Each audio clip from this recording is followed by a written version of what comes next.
بسم اللہ الرحمن الرحیم۔ نعیم مشتاق ہے۔ آج میں اپنے جو میرے فیس بک فرینڈز ہیں، جو میرا حلقہ احباب ہے، اس میں میرے جتنے بھی کرسچن دوست ہیں، مسیحی دوست ہیں، ان کے لیے میں آج ایک بڑی دلچسپ کوٹیشن لے کے تو حاضر ہوا ہوں۔ باقی جو مسلم دوست ہیں وہ بھی اس سے مستفیض ہوں گے۔ میں نے جتنا بھی موٹیویشنل لٹریچر پڑھا ہے، میں نے اس کوٹیشن کے اندر اس کو سمرائزڈ پایا ہے، اور یہ اتنی شاندار نصیحت ہے، اتنی شاندار یہ جملہ ہے کہ اس کو جب آپ سنیں گے اور اس کے اوپر غور کریں گے تو انٹائر پوری دنیا کا موٹیویشنل لٹریچر جو ہے اس کے اندر سے آپ کو اس کی سمری مل جائے گی۔ یہ کنکلوژن ہے اس سارے انٹائر موٹیویشنل لٹریچر کا، جو ہم اسٹیون کووی کی زبانی، اینتھنی رابنس کی زبانی، زگ زگلر کی زبانی، برائن ٹریسی کی زبانی، اور بہت ساری جو معروف سیلف ہیلپ سائیکالوجی کی کتابیں ہیں، تو اس جملے کے اندر، اس کوٹیشن کے اندر انٹائر سیلف ہیلپ سائیکالوجی جو ہے وہ سمرائزڈ ہو کے مل گئی ہے۔ اور وہ یہ ہے کہ اگر آپ ہمارے جو عیسائیوں کی مذہبی کتاب ہے بائبل مقدس، مسیحی بھائیوں کی، اس کا عہد نامہ جدید ہے، اور اس میں انجیل متی ہے۔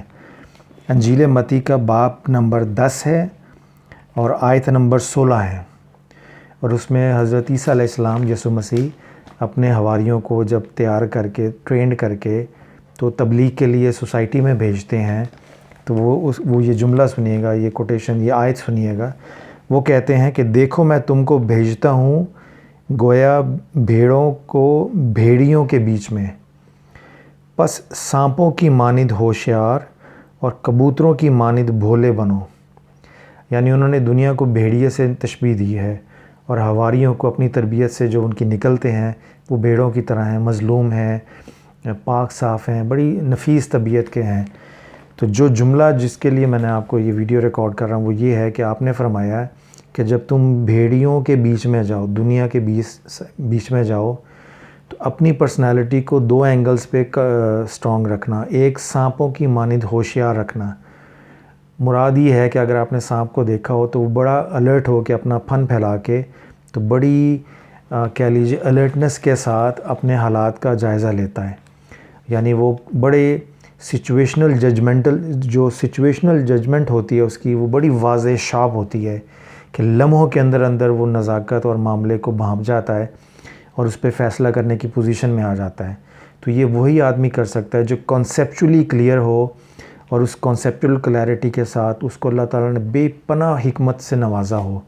کہ وہ کنسیپچولی کلیئر ہو کے اس چیزوں کو دیکھتا ہے،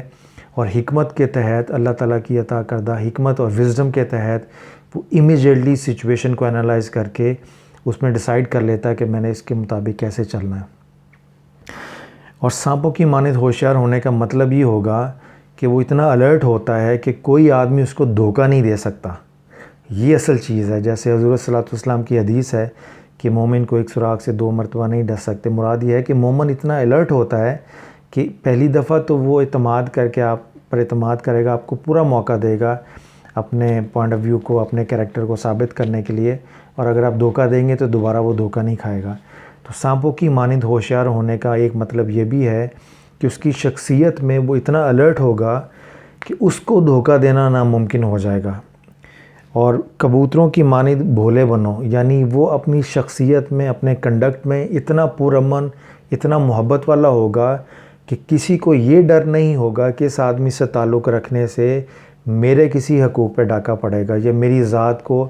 یا میرے تعلق کو اس آدمی سے تعلق رکھنے سے نقصان پہنچے گا۔ تو ایک ہی شخصیت ہے،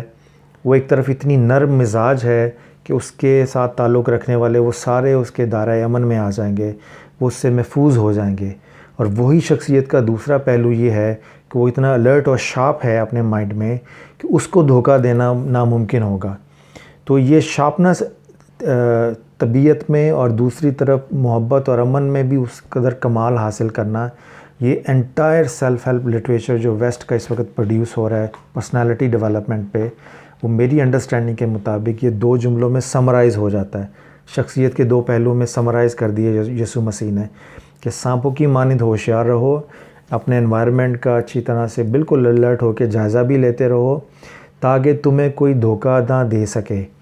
اور تم دوسروں کے متعلق بھی اتنا باخبر ہو، دوسروں کی پرسنالٹی کو ایویلویٹ کرنے کی پوزیشن میں ہو، اور اس کے ساتھ ساتھ تم اس قدر محبت اور امن کا پیکر ہو جاؤ کہ کوئی شخص جب تمہارے ساتھ تعلق رکھے اور تمہارے ساتھ کمپنی رکھے تو تمہارے ساتھ تعلق رکھنے میں اس کو کسی قسم کا بھی یہ خوف نہ ہو کہ اس آدمی کے ساتھ تعلق رکھنے سے مجھے کسی قسم کا نقصان پہنچے گا، بلکہ وہ اپنے آپ کو ایک احساس تحفظ میں فیل کرے۔ تو یہ جو جملہ تھا جس کے لیے میں نے ساری ویڈیو ریکارڈ کیا وہ یہ تھا کہ سانپوں کی مانند ہوشیار رہو اور کبوتروں کی مانند بھولے بن جاؤ۔ تو یہ دو پرسنالٹی کے اسپیکٹ پہ اگر ہم غور کریں تو اس سے ہم بہت کچھ سیکھ سکتے ہیں، اور میرے خیال میں یہ this is one of the best verse on self help psychology in the new testament. تو آپ اس کو انجوائے کریں گے۔ بینگ اے مسلم میں بائبل پڑھتا بھی ہوں، تو یہ میری ایک پسندیدہ آیت تھی جو میں نے انٹرفیتھ ڈائلاگ کی بہت ساری سیشن میں اس کو کوٹ بھی کیا ہے۔ تو آج specially with reference to motivational talk یا موٹیویشنل لیونگ کے حوالے سے یا موٹیویشنل جو ڈسکشنز ہوتی ہیں اس کے حوالے سے میں نے سوچا کہ یہ آیت میں دوبارہ آپ کے سامنے اس اینگل سے بھی رکھوں۔ تو آئی ایم شیور آپ اس کو ڈائریکٹلی بھی پڑھیے گا، اس کا سیاق و سباق بھی دیکھیے گا، اور اس پہ مزید کمنٹریز کے حوالے سے بھی خود سے بھی اپنی عقل کو اپلائی کر کے اس کے مختلف اینگل کو ایویلویٹ کیجیے گا۔ جو اللہ نے حکمت سوجھ بوجھ مجھے دی ہے اس آیت کو پڑھنے کے بعد وہ میں نے آپ کے سامنے رکھ دی ہے، اینڈ آئی ایم شیور کہ آپ اس کی ڈیپتھ کو، اس جملے کی، اس نصیحت کو یسوع مسیح کی انجوائے بھی کریں گے اور اپنی پریکٹیکل لائف میں اس کو اپلائی کر کے اس سے فائدہ بھی حاصل کریں گے۔ Thank you so much.